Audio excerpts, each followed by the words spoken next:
Saya hormati Pak Kadis Parbud Banjarnegara Pak Tursiman serta staf dan jajarannya, dan yang saya banggakan rekan-rekan media atau wartawan.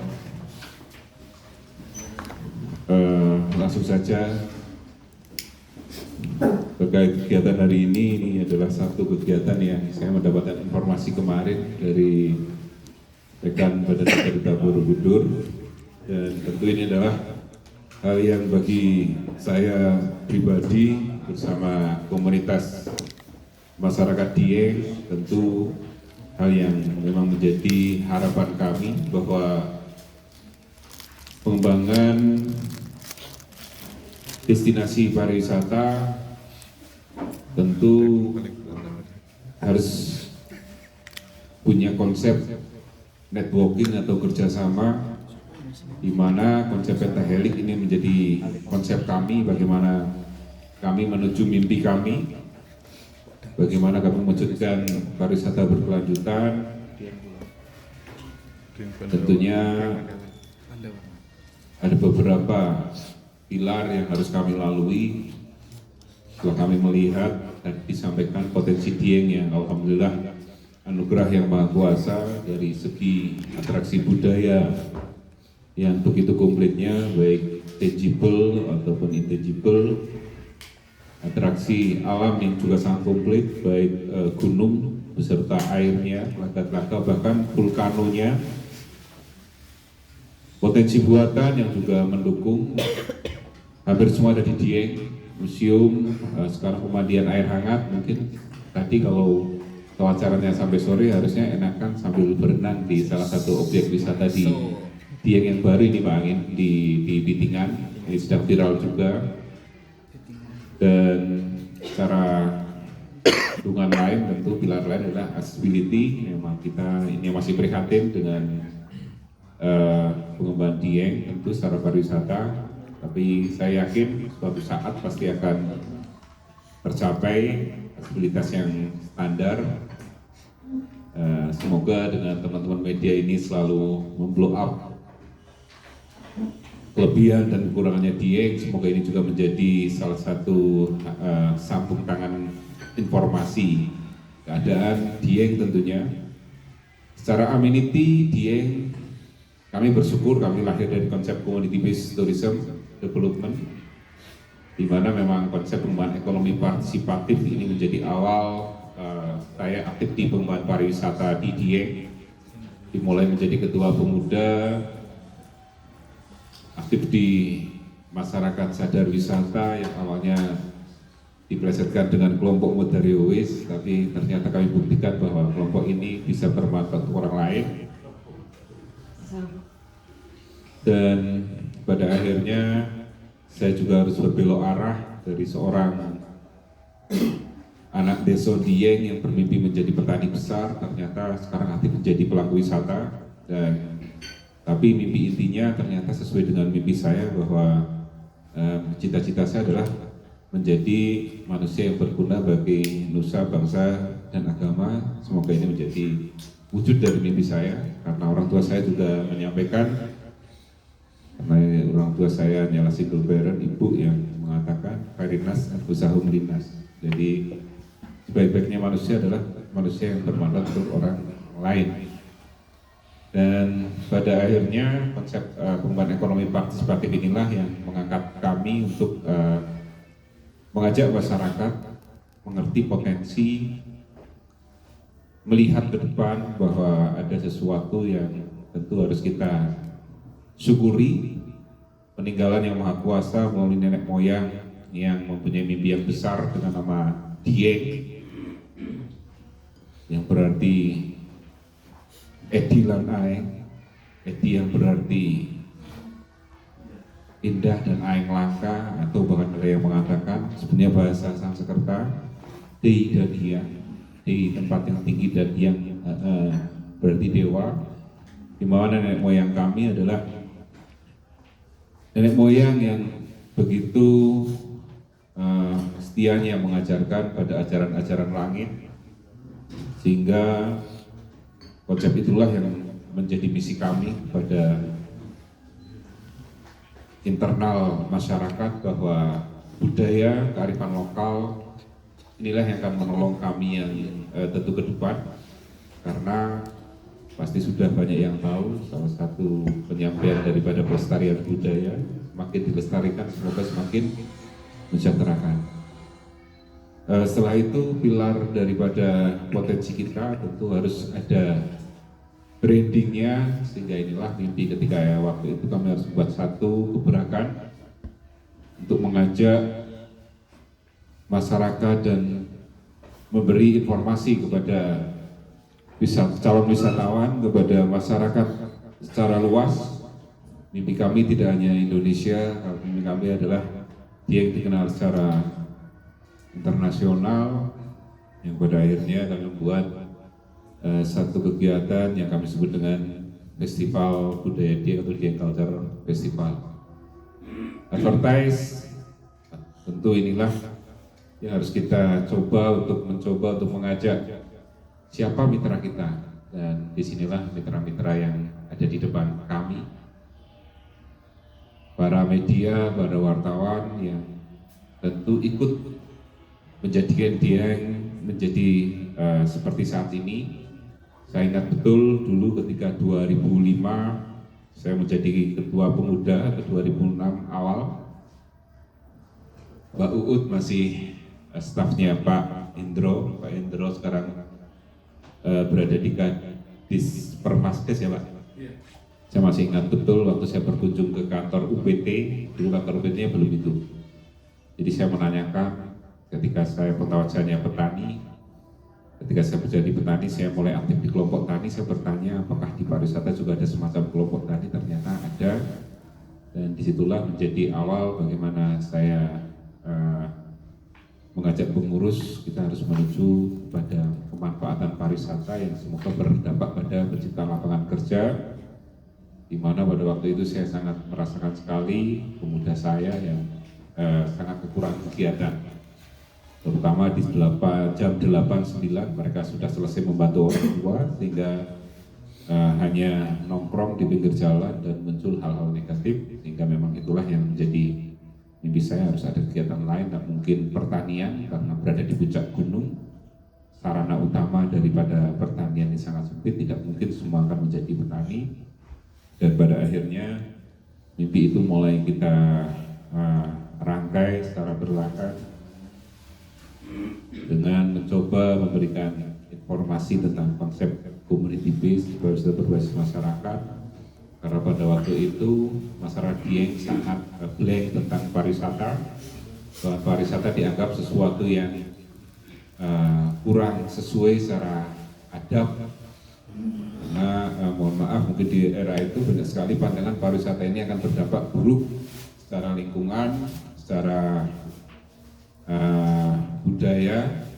Tetapi alhamdulillah dengan konsep pariwisata berbasis masyarakat, pariwisata yang direncanakan dan dikembangkan dan dikelola oleh masyarakat, inilah masyarakat tidak menjadi objek tapi menjadi subjek, sehingga pada waktu itulah kami sampaikan bahwa kita tidak boleh menjadi penonton di rumah sendiri. Teman-teman media sudah saya kenal mulai tahun 2007, diawali dengan saya berkomunikasi dulu, ada salah satu media Kompas kalau ke rumah atau mungkin masa clipping, di mana salah satu isu pada waktu itu masih terdampak pada kerusakan Dieng dan pariwisata, yang saya sampaikan pada tema ditulis oleh Pak siapa dulu ya, saya lupa medianya, adalah harapan baru penyelamatan Dieng pada sisi konservasi alamnya. Dan sekarang terbukti, mungkin kalau pernah berkunjung ke Telaga Warna pada tahun 2000-an awal, Telaga Warna Telaga Penggelam itu bukan menjadi Telaga Warna lagi, bahkan di musim penghujan itu berubah menjadi telaga satu warna, warnanya coklat. Jadi silahkan bertanya pada BKSDA yang pada tahun awal 2000 seperti itu. Tapi alhamdulillah sekarang mulai kembali dengan bentuk alamnya, yang alhamdulillah ganggang-ganggang sudah mulai hidup lagi, walaupun terakhir masih terlihat hijaunya. dan ini tidak lepas daripada konsep pelestarian lingkungan dan budaya, di mana masyarakat kita ajak kembali kepada sisi-sisi kearifan lokal, di mana melestarikan alam sama dengan melestarikan manusianya, karena di Al-Quran juga disampaikan seimbangan kerusakan manusia itu seimbang dengan kerusakan alamnya, sehingga ketika kita bisa menjaga alam, tentu manusia juga akan terjaga.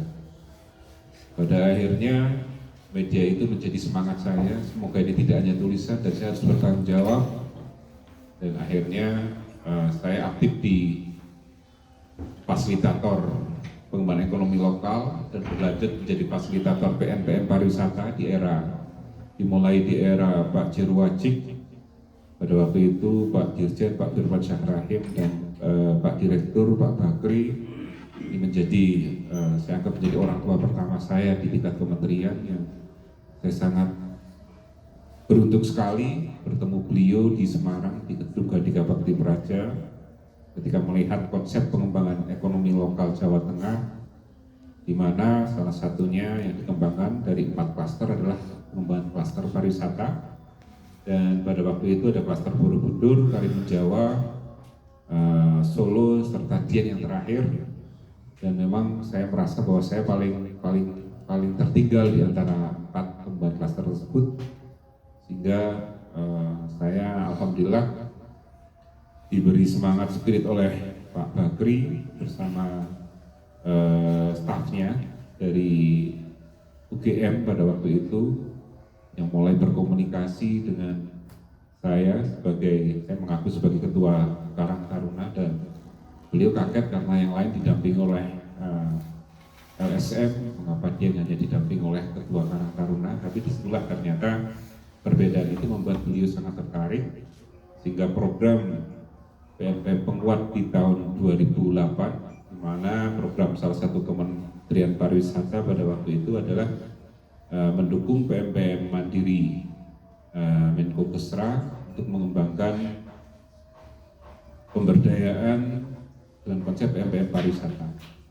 Alhamdulillah, disitulah saya merasakan sekali ketika kami didukung oleh program tersebut, maka ini menjadi tanggung jawab komitmen kami.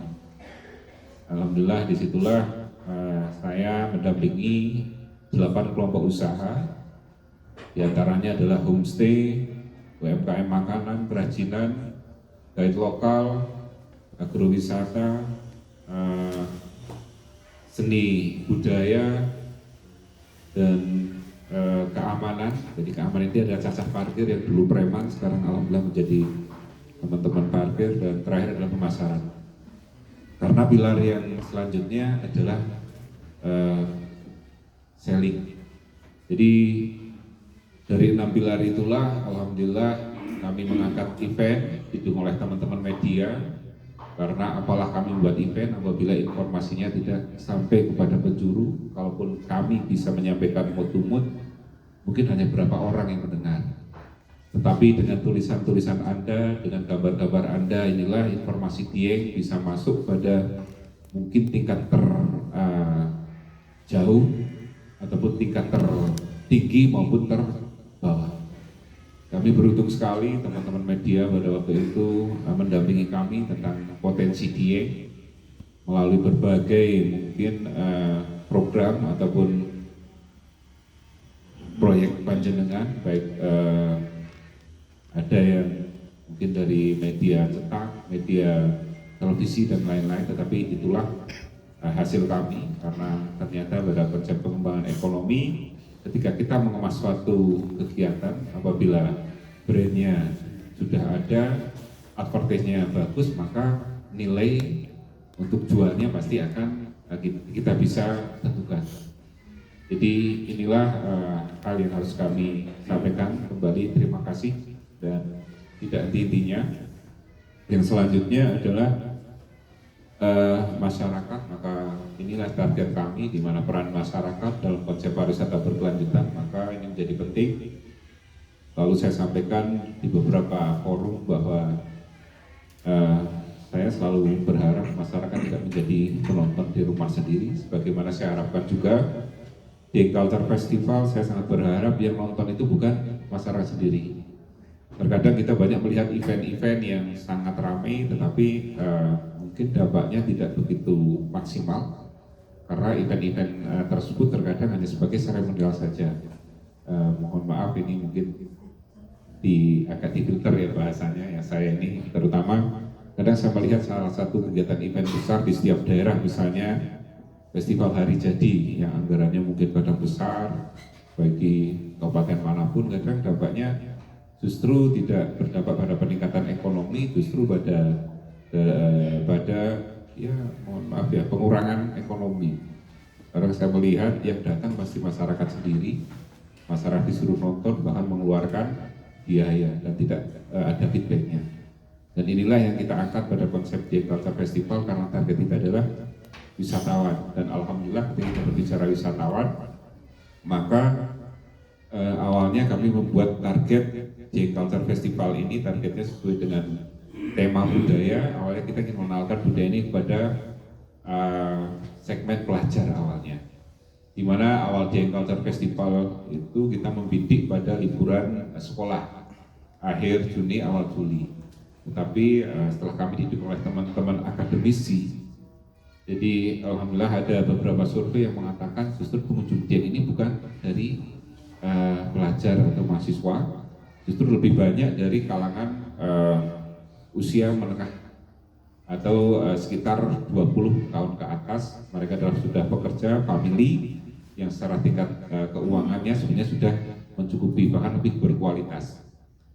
Tetapi tentu di situ ada tuntutan bahwa fasilitasi harus menyesuaikan. Kalau berkata pada konsep target pelajar, maka tentu kita harus menyesuaikan dengan budget, dengan beberapa tingkatan biaya. Dan ketika kita melihat dari mana mereka datang, kami sangat bersyukur kembali di mana hampir bahkan sampai survei saat ini pengunjung Dieng tertinggi berasal dari Jabodetabek, Jakarta. Setelah kita melihat pasar Nusantara kami dari Jakarta, maka kita harus mempelajari tingkat ekonomi Jakarta, tingkat keinginan orang Jakarta itu seperti apa. Inilah mengapa kami membuat event Culture Festival yang awalnya walaupun event deso kita kemas, karena kita juga harus punya pemikiran bahwa pembeli ini harus puas. Apalagi ada beberapa himbauan atau beberapa nasihat yang mengatakan bahwa pembeli adalah raja, maka jangan sampai raja itu kecewa. Sehingga kita harus menggunakan beberapa inovasi dalam pengembangan event di Dieng Culture Festival. Walaupun nilai tadi konsep community base yang dikenal dengan desa wisata tetap harus ada. Inilah sedikit perbedaan juga dengan event yang lain, bahwa konsep community base atau desa wisata harus ada nilai sentuhannya, tidak hanya something to see saja, tetapi ada something to do, something to buy, something to learn, something to feel, dan something to buy. Jadi maka disinilah kita mulai mengemas beberapa kegiatan di mana bagaimana wisatawan tidak hanya datang melihat seremonial, tetapi bagaimana masyarakat ataupun wisatawan itu ikut beraktivitas. Salah satunya akhirnya kita menemukan di mana festival budaya, maka kita harus menghargai budaya, maka minimal mereka berpakaian batik. Kain batik inilah yang menjadi konsep awal, something to see, do, buy, learn, and feel. Jadi setelah itu kita menemukan lagi konsep tadi dengan pelepasan lampion. Dan pada akhirnya beberapa kegiatan yang tentu kita mengajak bagaimana wisatawan ini bisa belajar tentang tradisi dan lain-lain. Di Culture Festival inilah juga yang menjadi tonggak bahwa kami bisa membuktikan kepada masyarakat terutama bahwa event ini tidak hanyalah seremonial yang kadang membebani masyarakat. Kegiatan umum di masyarakat kita ketika punya kegiatan merti deso, sedekah bumi, biasanya justru masyarakat mendapatkan katakanlah beban atau iuran. Ini kami balik, semoga masyarakat itu tidak mendapatkan beban, bahkan akan mendapatkan berkah. Dan disinilah mulai kita angkat juga konservasi budaya.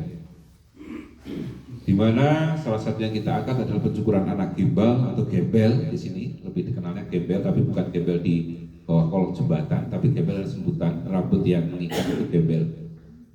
Tapi monggo mau disebut gimbal atau gembel, tapi malahnya seperti itu. Dan kami di sini lafadznya lebih kepada gembel, di mana pada waktu itu ada beberapa tulisan juga yang mengatakan bahwa gembel adalah kutukan, gembel adalah balak atau mara bahaya. Ini sangat mendiskriminasikan kita sehingga banyak pada waktu itu keluarga yang anaknya gembel kadang malu dan kadang tidak percaya diri, anaknya kadang ditutupi dan dikasih jilbab. Maka disitulah kami berkomunikasi bagaimana kita mengembalikan, karena dari makna die yang berarti tempatnya dewa, Bathara Guru atau dewa Siwa. Kalau saya mengamati juga ya, alhamdulillah walaupun toh itu dipercaya atau tidak, di beberapa gambaran dewa Siwa yang saya lihat di gambaran oleh Hindu India atau yang disebut dewa Siwa adalah Mahadewa, ternyata juga gimbal atau gembel. Maka tidak salah dulu yang kami percayai bahwa anak gembel adalah anak bajang, titisan daripada yang buka die. Maka ini adalah yang harus kita syukuri. Bahkan sebelum Islam masuk, karena dia ada 4 peradaban. Kalau saya ceritakan benar sama Pak Angin, tidak cukup 1 malam Pak Angin. Tapi kami bersyukur sekali bahwa Candi Dieng yang awalnya adalah sebagian besar candi dalam penyembahan dewa Siwa, itu sekarang menjadi nama-nama candi yang sesuai dengan peradaban Islam, dengan Mahabharata, epos Mahabharatanya yang diakulturasi. Ini kita satukan, dimana kita mensyukuri candi walaupun kepercayaan nenek moyang mungkin berbeda dengan sekarang, tetapi saya yakin nenek moyang kami membuat candi ini dengan filosofi yang baik. Maka kita mensyukuri pencukuran anak gimbal itu di samping candi. Dan inilah yang menjadi satu uniquely value yang sangat tinggi menurut saya, dan karena akan sulit ditiru. Kalaupun nenek moyang kami atau mbah-mbah kami mengatakan bahwa pada waktu itu dikatakan anak gimbal itu sekarang akan meluas sampai lereng Gunung Rokojumbangan, Gunung Prau, Sindoro, Sumbing, Merbabu, tetapi ternyata sekarang lebih luas lagi, dan sehingga mungkin ritual pencukuran ada di mana-mana. Saya melihat pencukuran pernah di televisi, ada di Temanggung, di Batang, di Wonosobo, di Banjarnegara, tetapi saya mengapresiasi itu. Tapi semoga mereka ingat bahwa lahirnya daripada konsep ritual itu ada di Die. Jadi mereka bisa mencukur anak gimbal dimanapun, karena filosofinya juga seperti itu. Anak gimbal itu boleh dicukur dimanapun, yang penting tempatnya bersih sesuai dengan permintaan. Ada beberapa kegiatan yang dilakukan, termasuk ada saksi, ada jejalo, dan lain-lain. Tetapi karena kami mengemas dalam konsep pariwisata dan budaya, kami mengangkat pada uniquely value-nya, di mana pencukuran anak gimbal di samping Candi Siwa Parameswara ini tidak akan bisa ditiru di mana-mana. Nah, inilah yang membuat alhamdulillah ini harus kita syukuri. Yang selanjutnya tentu kita harus inovasi juga, karena memang era sekarang kalau saklek, bahkan kalau saya melihat dalang pun ketika sekarang membudal piwulan atau menggelar acara pewayangan, mereka pun sudah keluar dari pakemnya. Maka kita pun mulai keluar dari pakemnya, di mana beberapa event-event yang non budaya kita jadikan sebagai bumbu.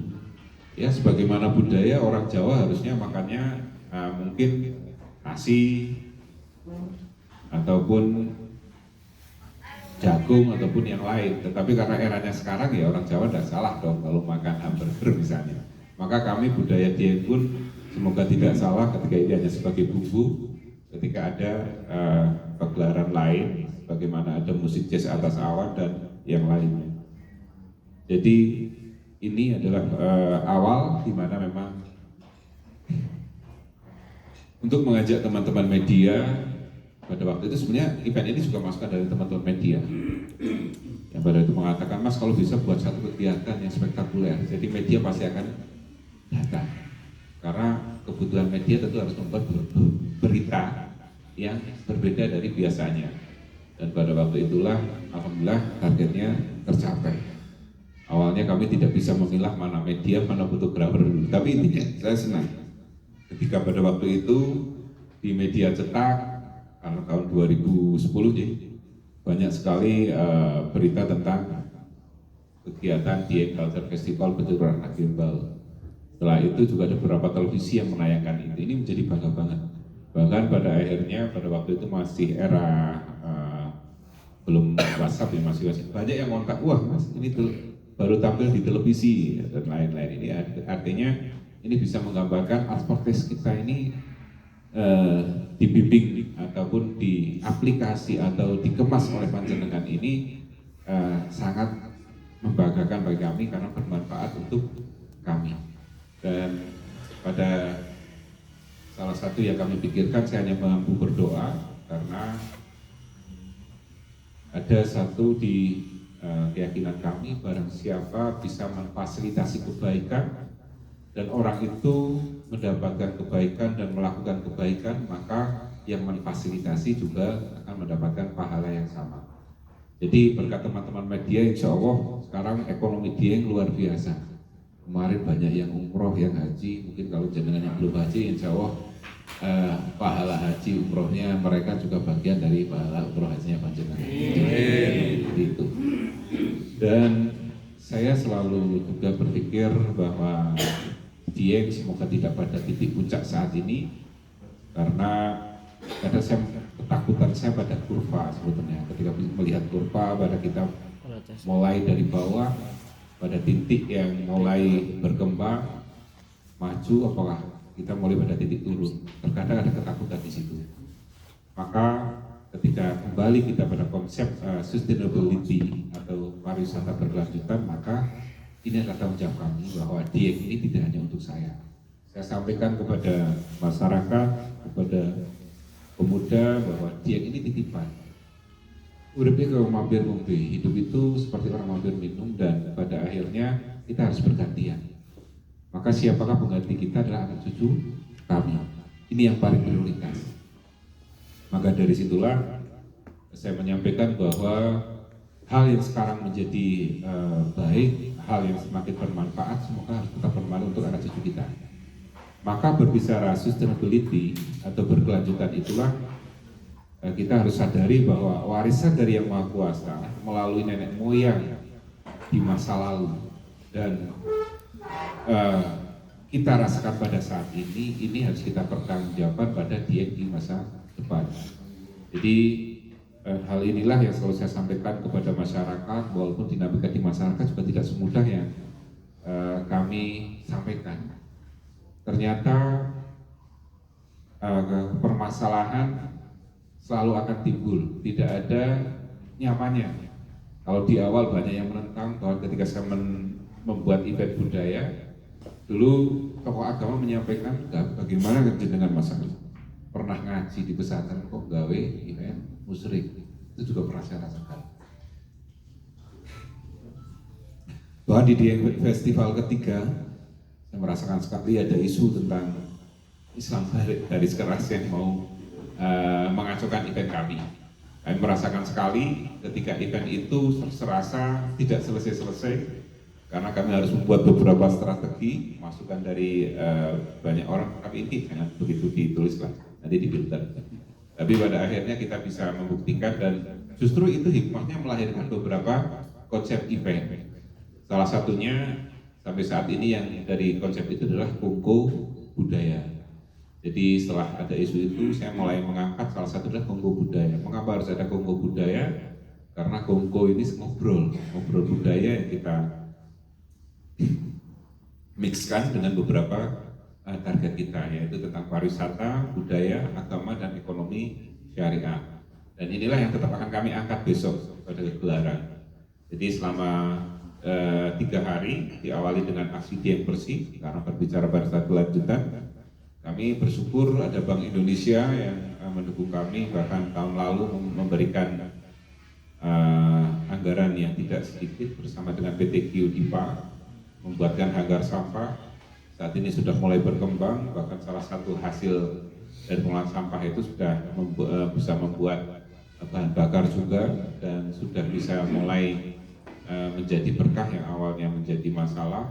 Diawali dengan pada waktu itu kami mengumpulkan Dipa dan BI, pada akhirnya mereka mendukung dan desa akhirnya mendapatkan manfaat, dan sekarang berkembang dan tetap kita kampanyekan aksi Dieng Bersih ini harus berlanjut karena inti daripada sustainability salah satunya adalah kita harus sadar lingkungan.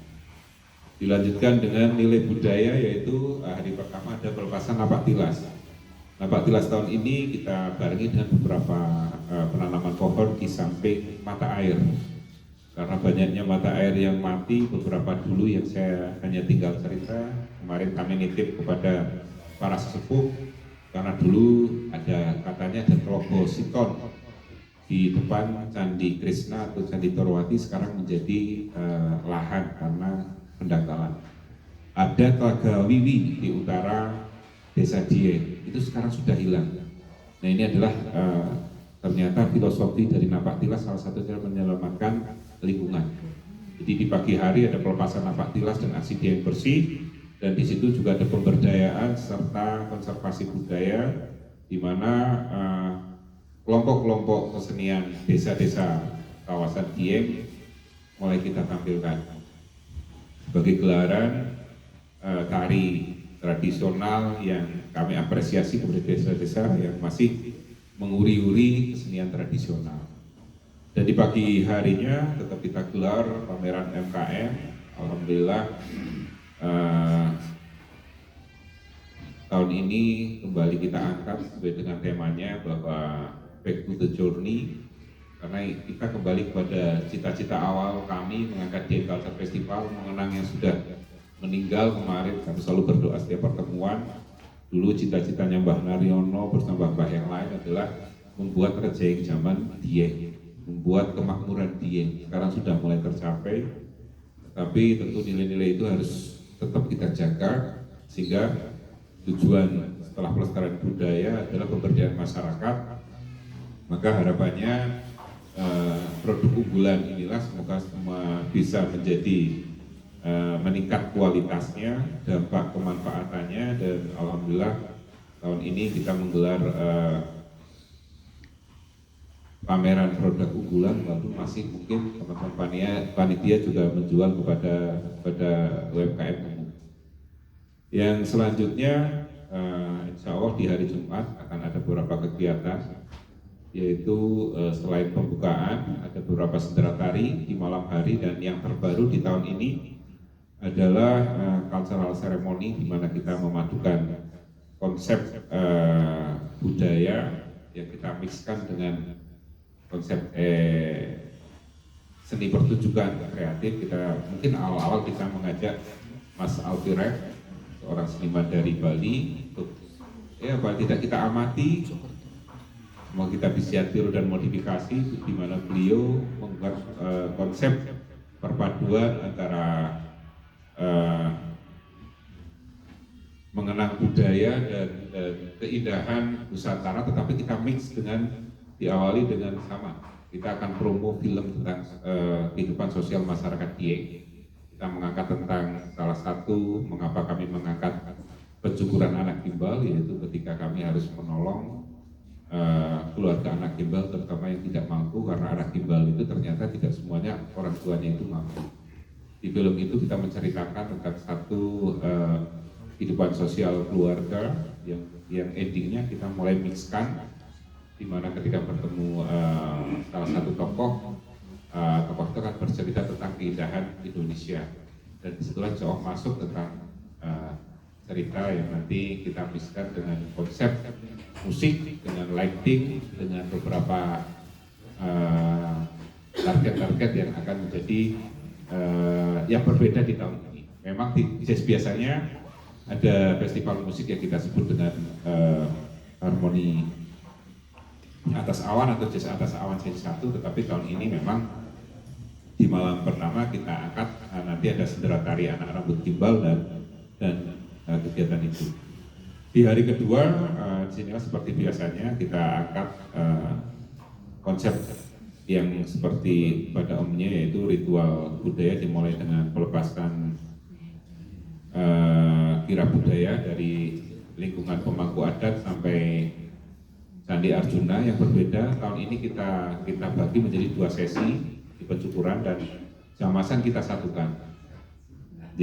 Kita satukan dan semoga dengan 2 sesi juga tidak terlalu lama. Setelah itu baru di sore hari kita angkat Jazz Atas Awan. Mengapa kok Jazz Atas Awan sore hari? Karena kita melihat pada masukan-masukan event saat ini sedianya tidak melebihi jam 11. Jadi yang biasanya jam 11 sampai jam 1 kita tarik 2 jam itu ke jam 4 sampai jam 6. Sehingga targetnya jam 11 setiap event itu sudah selesai sampai penerbangan lampion. Hari terakhir Koko Budaya. Jadi itu yang mungkin menjadi target kami dalam mengangkat 9 pilar, karena saya dulu pernah ikut seminar sampai advertise, ya masyarakat akan semakin mengikuti. Alhamdulillah beberapa program kami mendapatkan pelatihan dari Kementerian Pariwisata kemarin, ada pelatihan manajemen event ya Pak Kadis ya. Besok ada juga bimbingan dari Bu Kiki dan selanjutnya dari SDM kelembagaan yang lain. Kami bersyukur. Yang selanjutnya adalah konsep industri, adalah kita kerjasama dengan para pelaku wisata. Jadi tiket tahun ini insya Allah target kami 6.000 hampir terjual, tetapi itu tidak semua dijual oleh kita. Kami bersama dengan pelaku industri pariwisata, biro-biro yang memang lebih komplit paketnya dengan harga yang beraneka ragam karena paketnya dari Jakarta, mungkin Jogja, Semarang dan lain-lain.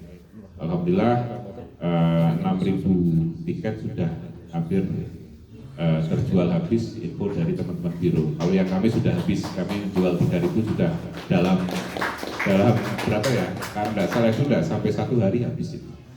Mungkin itu mimpi kami dalam menggelar event, dan kembali sekali lagi semoga teman-teman media tetap bisa memberikan informasi yang baik untuk Dieng, sehingga sedikit pantun Mbak. Tadi karena ini pariwisata katanya harus ada pantun.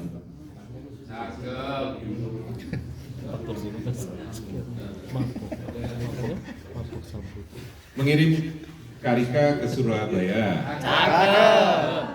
Ngobrol asik bareng teman-teman wartawan.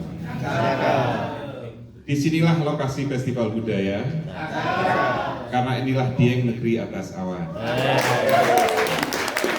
Lagi untuk Pak Dirut ini.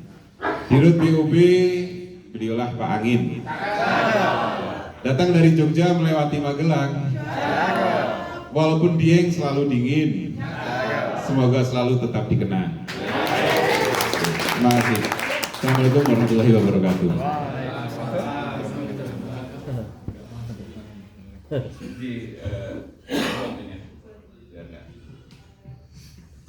Oke, untuk teman-teman wartawan silakan sesi tanya jawab yang pertama, 2 pertanyaan, monggo.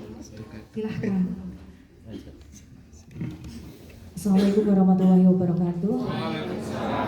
Saya Puput Puspitasari dari Jawa Pos Radar Semarang. Ini ada beberapa titipan pertanyaan dari teman-teman. Mudah-mudahan sudah ini yang menjawab ya nantinya. Mas, mungkin bisa dijelaskan keterlibatan Alfiref dalam kegiatan ini seperti apa, dan apakah dia juga akan hadir dalam acara nanti? Dan kemudian tadi juga diceritakan bahwa ada sekitar 6.000 tiket yang terjual begitu ya. Itu apakah untuk jazznya aja atau untuk keseluruhan acaranya? Dan apalagi satunya tadi? Oh iya, artisnya yang untuk acara jazz itu siapa Mas? Apakah masih disembunyikan atau seperti apa gitu? Dan mungkin karena kemarin sudah sempat vakum Mas, apa yang beda dari penyelenggaraan tahun ini dibandingkan dengan tahun-tahun berikutnya? Mungkin yang bisa apa ya?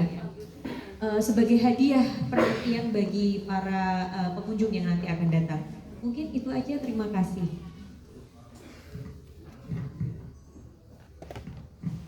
Oke, satu orang penanya lagi. Iya, Jadi yang pertama apa ya Pak tadi? Alfiref ya. Jadi alhamdulillah beliau memang hadir di ini ya akhirnya terbaptis juga ya Alfiref. Jadi, tapi tidak masalah karena ini bukan yang jasa atas nama. Jadi memang kita berkolaborasi. Jadi kemarin dari teman-teman produksi, alhamdulillah akhirnya bisa mengontak beliau dan dengan gambaran konsep kami karena memang kami menggelar satu event pertunjukan yang di sini ada beberapa anak muda juga tertarik dengan konsep-konsep yang hampir sama dengan Alfiref ya, di mana dengan beberapa beliau menggambarkan dengan inovasinya membuat film-film yang luar biasa. Dan semoga ini menjadi kolaborasi yang insya Allah akan kita lanjutkan oleh pemberdayaan pemuda karena sifatnya kami berharap bisa ATM amati tiru modifikasi.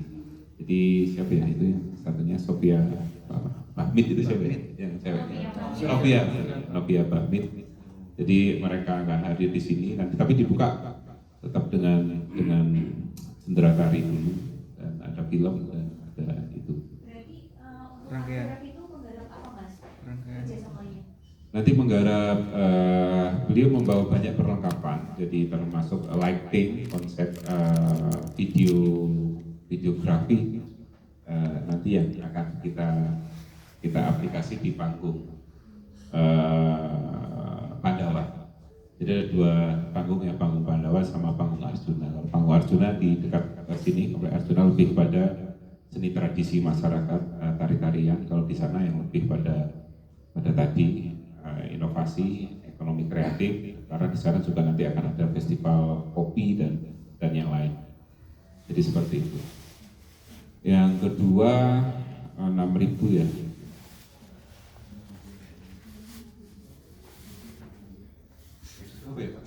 Yang 6.000. Oh. J.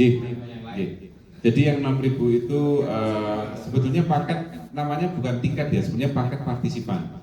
Jadi paket partisipan itu memang di dalamnya ada tiket, tetapi sebenarnya tiket objek. Objek wisata yang kami kerjasamakan dengan Dispartu Banjarnegara. Jadi yang sudah paket partisipan itu, insya Allah kami kerjasama tidak lagi membayar ketika masuk candi dan kawah. Yang tiketnya sekarang 30.000 J, dan pasti kami bayarkan ke UPT di PAUD, insya Allah 180 juta PAUD ini. Jadi selain juga nanti ada beberapa souvenir di dalam paket itu, selain tentu salah satunya adalah vest atau rompi yang ada pocongnya, dan ada kain batik yang tadi disampaikan, ada lampion, dan ada beberapa titipan-titipan karena memang event ini kita sebut dengan event gotong royong. Jadi pelaku-pelaku industri, alhamdulillah insya Allah ada aqua, ada beberapa produk yang tentu harus kita share juga di dalam goodie bag. Jadi namanya paket partisipan. Mengapa paket partisipan? Karena memang mengangkat event ini tidak mudah karena eventnya ada sosialnya, ada komersialnya. Jadi anak gimbal misalnya, ada 12 anak gimbal yang kita cukur itu kalau kita hitung rata-rata anggarannya 5-10 juta. Hari ini tidak lepas daripada satu keluarga kita fasilitasi menginap di Dieng, dan di event itu homestay sama kami juga harus bayar, kami tidak gratis kepada pelaku homestay. Kita fasilitasi satu keluarga, pasti kita fasilitasi transportasinya, permintaannya yang kadang sampai juga ada anting-anting, ada emas, ada yang lain, biasanya ada laptop juga. Nah ini kalau kita hitung rata-rata 5 juta sampai 10 kali 12 sudah hampir 100 juta. Yang selanjutnya belum ukur rampenya dan lain-lain. Termasuk kesenian tradisional, kita alhamdulillah bisa mengangkat pertunjukan seni tradisi. Selain kesenian masyarakat juga ada beberapa sanggar. Ini ada 20 29 kelompok seni yang kita fasilitasi, dan ini mutlak biaya nontonnya gratis kalau di sini. Ini biaya dari partisipan dan pendukung. Jadi seperti itu yang 6.000 itu sebetulnya adalah selama 3 hari. Tapi kalau yang mau nonton sehari saja boleh.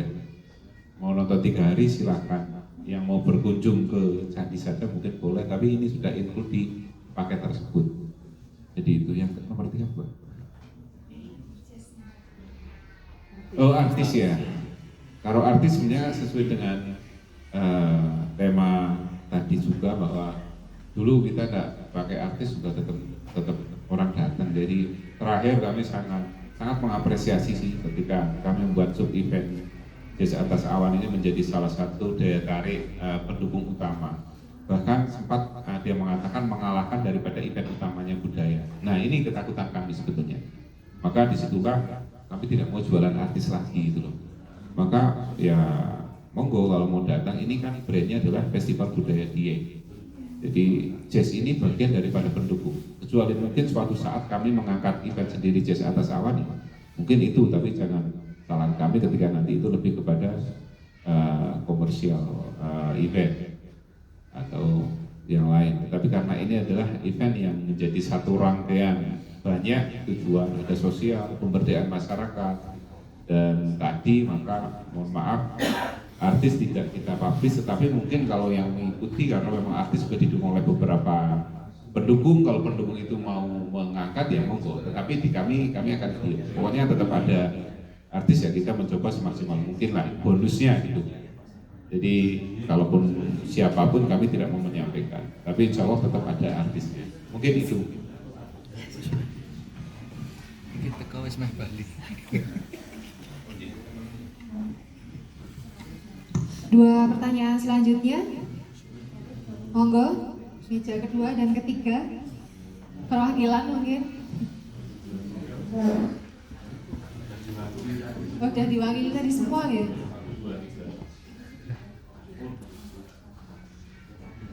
Oke, kalau tidak ada pertanyaan. Sebetulnya kalau yang baru berarti tadi, yang kedua ada Festival Domba Batur ya Pak.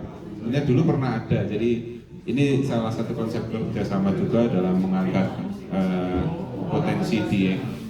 Jadi ada Festival Domba Batur, domba yang kayak sound the ship akan kita angkat kerjasama dengan Dinas Pertanian. Nanti ada beberapa festival, ada kontes domba dan lain-lain. Itu kegiatannya ada di dalam event itu. Jadi yang lain biasanya tadi ya, souvenirnya t-shirt, sekarang nggak ada t-shirtnya tetapi tak ganti vest tadi. Mungkin gitu. Terima kasih untuk Mas Alif untuk sharingnya, menjelaskan tentang bagaimana membangun pariwisata di Dieng hingga membesarkan Dieng Culture Festival. Tahun ini tiketnya cepet banget ludes. Saya termasuk yang kehabisan Mas, tidak menyangka akan habis dalam waktu kurang dari 1 hari. Curhat Pak. Dimohon kepada Bapak Drusiman dan Bapak Angin, dua patah kata penutup Pak. Monggo. Mungkin ada pertanyaan buat Pak Kadis dulu. Monggo. Ada pertanyaan buat Pak Kadis. Sisa mas, sisa.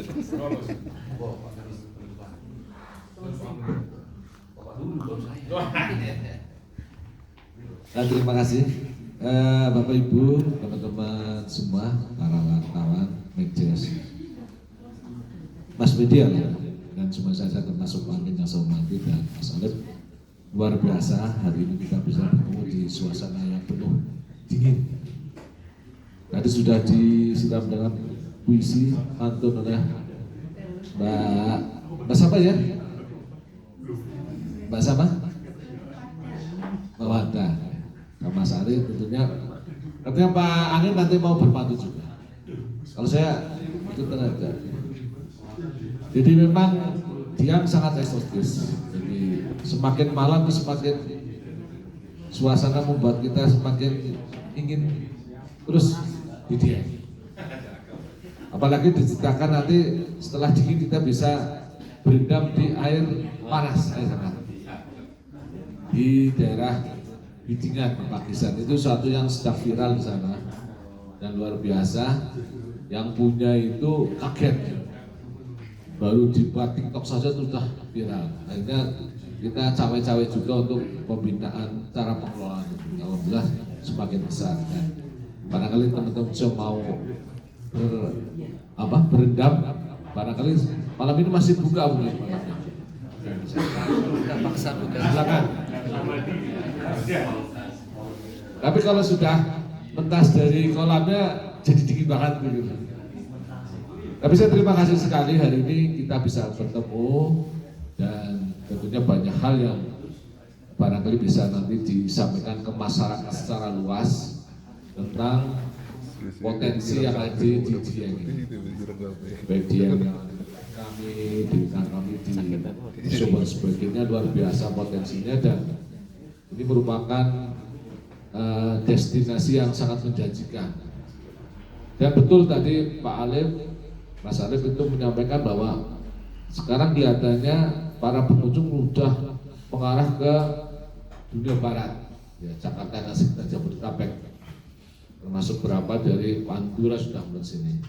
Dan ini menjadi tantangan besar bagi kita, bagaimana kita mengatasi supaya peristiwa-peristiwa yang setiap saat ada, kemacetan lalu lintas dan sebagainya, bisa kita hilangkan. Nah ini mau ketemu dengan teman-teman mass media, barangkali bisa memberikan dorongan kepada pemerintah pusat, bagaimana kita bisa menciptakan Dieng itu bisa dari segala arah timur, arah barat, arah utara, dan sebagainya.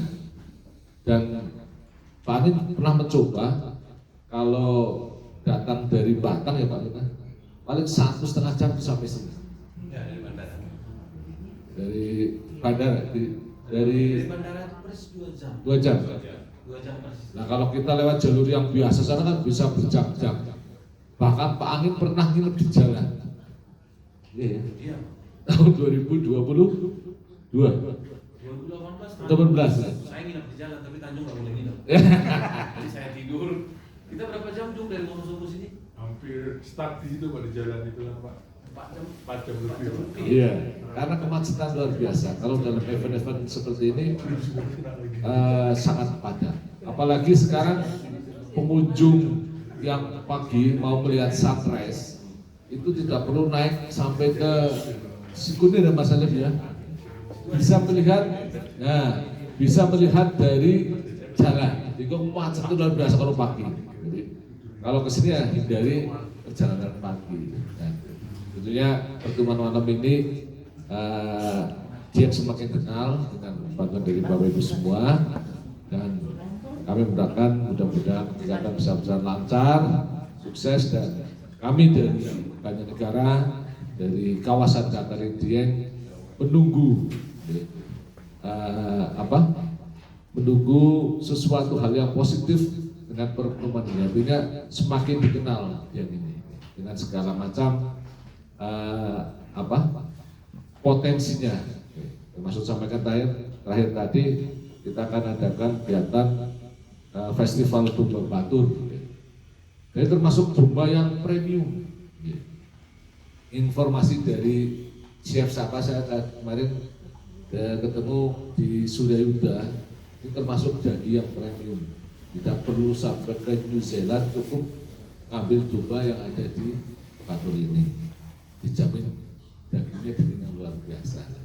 Ini potensi yang barangkali baru dikenal masyarakat, dan lewat Bapak Ibu semua mohon untuk bisa dilakukan agar potensi bisa menjadikan agar masyarakat itu lebih tertarik untuk bisa mengembangkan hal-hal yang bersifat lebih ramah lingkungan. Masuk kita kan dalam rangka menciptakan konservasi, termasuk pelestarian. Dieng sini akan masuk dalam geopark nasional Bang. Jadi sudah kemarin kita sudah bersama-sama diadakan penilaian, mudah-mudahan ini semakin mendekati persetujuan dari pemerintah pusat agar Dieng kawasan dataran tinggi menjadi salah satu geopark nasional yang menjaga kelestarian baik alamnya, budayanya maupun cagar budaya yang ada di Dieng. Terima kasih semuanya dan mohon maaf barangkali kami dalam memfasilitasi mendampingi banyak hal yang benar, termasuk terima kasih Pak Amin, hari ini kita bisa bertemu dengan teman-teman taman atas fasilitasi dari BPOB Yogyakarta. Terima kasih. Assalamualaikum warahmatullahi wabarakatuh. Baik, terima kasih Pak Tadi. Karena saya yang membuka, saya menutup. Ya. Kalau udah nutup kan enak kita bisa pulang. Baiklah teman-teman, ada beberapa catatan yang saya dapatkan tadi dari Mas Alif. Yang pertama, yang menurut saya kata-kata kunci bagaimana mengembangkan pariwisata ini tidak bisa dengan sulap. Jadi Mas Alif bergerak dari kelompok tani, kemudian bergeser menjadi Pokdarwis. Ini sesuatu yang selalu terjadi. Kenapa ada desa wisata tertentu hari ini hit, besok hilang? Nah, itu biasanya yang sifatnya memang agak jadi-jadian tadi, didorong bukan oleh diri mereka sendiri. Artinya apa? Memang beliau dan teman-teman itu sudah ada DNA-nya untuk membentuk tim.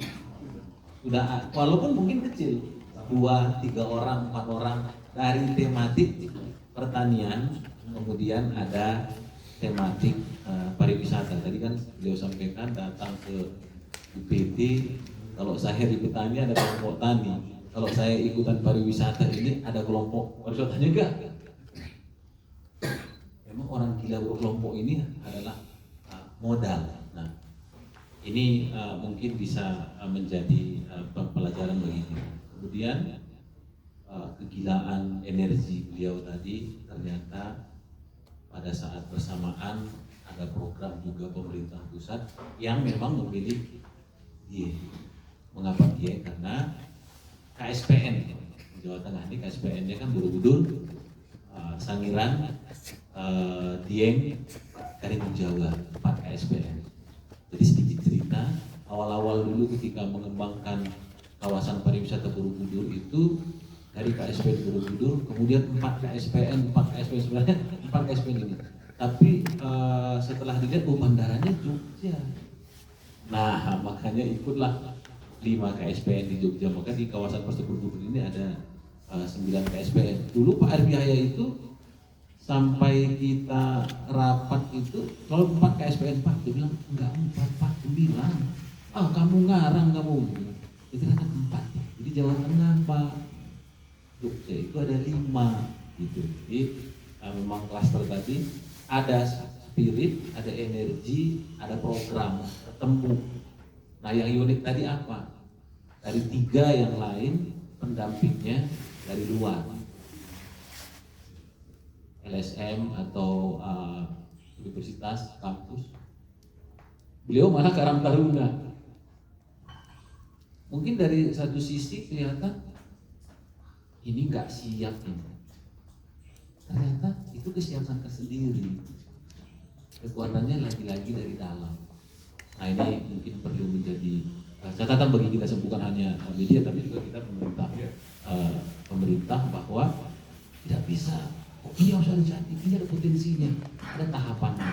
Saya tadi iya ada kekuatannya ada di situ. Dari Karang Taruna, Pokdarwis bertemu Mana Muda ini jadi satu kan. Biasanya kan beda-beda game nih. Pokdarwis gamenya sendiri, Karang Taruna gamenya sendiri, ada lagi Bundes sekarang gamenya sendiri. Lebih banyak game daripada produk. Nah, ini alhamdulillah ini. Nah, inilah menjadi modal bertumbuhnya community based tourism, artinya pengembangan pariwisata betul-betul berbasis komunitas, datang dari bawah bukan dari atas. Tapi ini kan masih kata kita ya, datang dari bawah ini. Ternyata begitu Mas Alif dan teman-teman mau mengangkat, nah ini generasi-generasi yang sedikit lebih senior, tadi beliau sampaikan, gila, mau bawa kegiatan-kegiatan yang nggak benar di sini, mengangkat budaya, lu ngambil musyrik, ingat lo, alumni pesantren, nah, kan kira-kira gitu tadi bahasanya. Tapi apa? Komunikasi, konsistensi beliau dan teman-teman itu bisa menghilangkan mispersepsi yang terjadi. Belakangan generasi orang tua ini pun ikut mendukung Mas ya, ikut mendukung. Jadi inilah hal-hal memang proses yang harus kita lalui. Pasti ada tantangan, tapi tantangan itu bukan musuh. Tantangan itu yang pernah mendorong kita untuk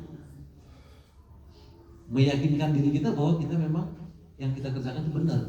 Karena tanpa tantangan kita pun tidak memperkuat juga keyakinan, tidak memperbanyak juga alasan-alasan bahwa itu yang kita kerjakan memang benar. Kemudian yang keempat, beliau bisa yakinkan bahwa program kepariwisataan itu bagian dari usaha menjaga budaya dan alam. Jadi kehadiran tamu, kalau kita beragama Islam itu kan sebenarnya berwisata ini sudah sunatullah, memang mendatangkan rezeki Pak. Karena pariwisata itu kan prinsipnya silaturahmi. Nah ini janji Rasul, masa kita ragu?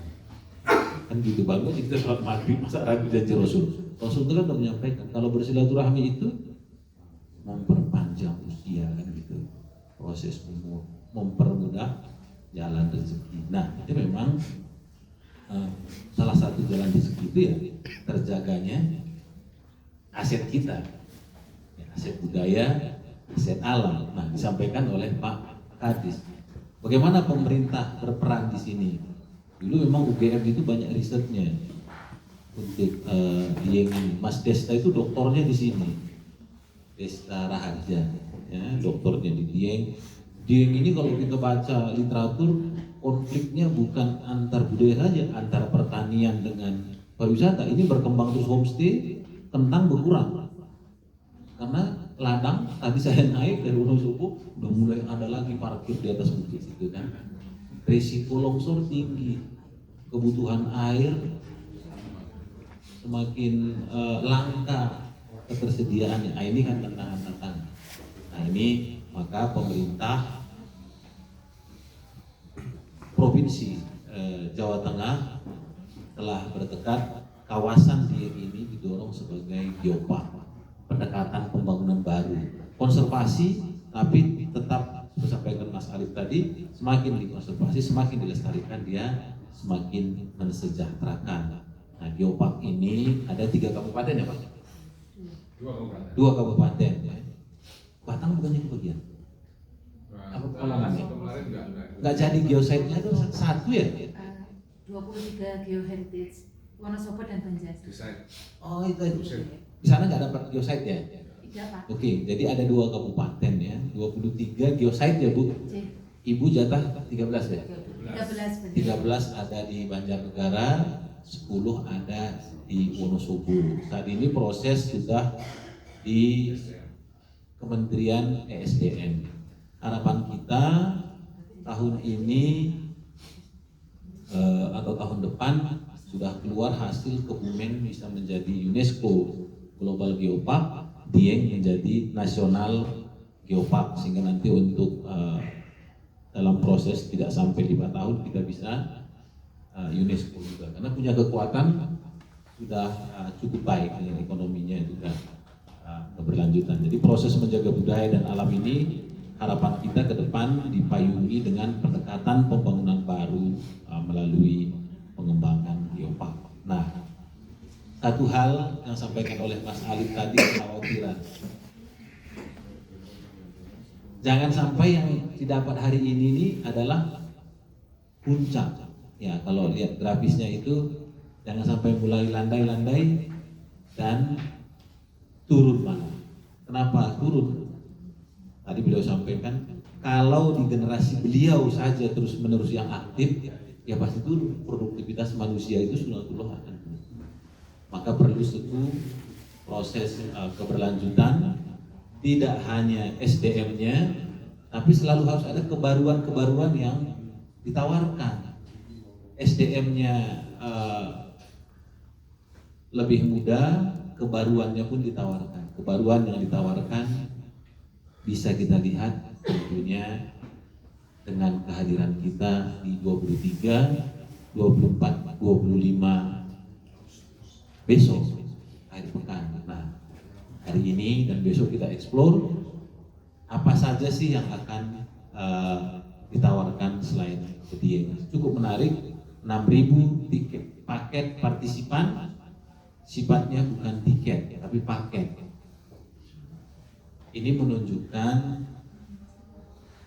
pengelolaan ini bisa menjadi contoh pembelajaran bagi kita bagaimana menjahit kepentingan-kepentingan stakeholder. Silahkan, tiket sudah ada, mau ke Sikidang, mau ke mana, pakai. Kalau mau rebahan saja nunggu acara malam, monggo. Tapi sebenarnya kita sudah berpartisipasi untuk menghidupkan destinasi. Dengan kata kuncinya Mas Alif tadi, Dieng tetap terjaga kebersihannya, keberlanjutan, tapi ada nilai-nilai yang tidak boleh dilepaskan dari apapun aktivitas. Tadi agama, budaya, manfaat ekonomi, dan nggak boleh bertentangan dengan syariah.